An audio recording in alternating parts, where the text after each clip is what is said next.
दोस्तों, आप सभी का मेरे इस YouTube चैनल पर स्वागत है। आज हम जानेंगे भगवान शिव का जन्म। भगवान शिव को संहार और सृजन के देवता माना जाता है।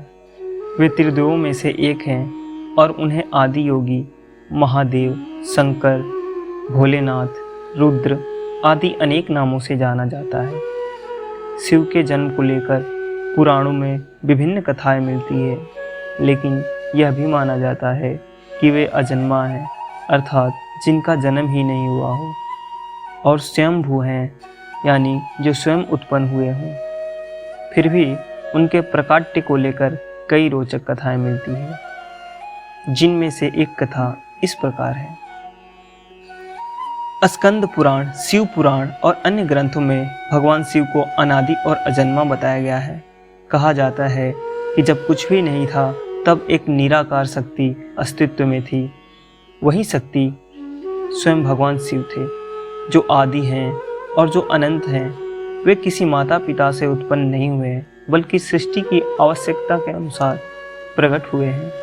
शिव महापुराण के अनुसार एक बार ब्रह्मा और विष्णु में यह विवाद उत्पन्न हुआ कि उनमें से सबसे बड़ा कौन है। तभी आकाश में एक दिव्य प्रकाश पुंज यानी कि ज्योतिर्लिंग प्रकट हुआ।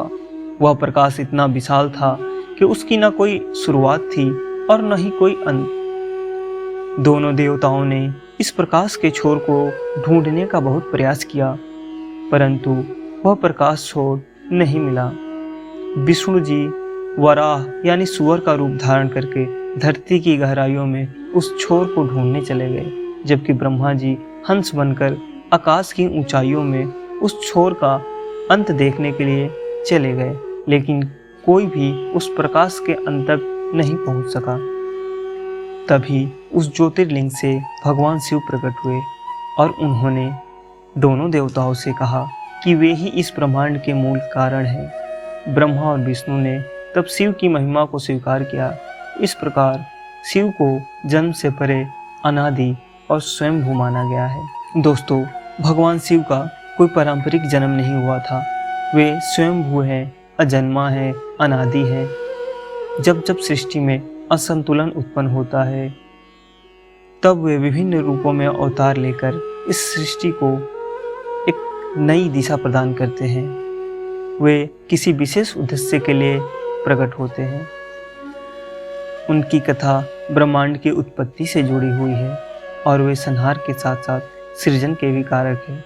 उनका स्वरूप कालातीत और अपार रहस्यमय है, जो सनातन धर्म में अद्वितीय स्थान रखता है।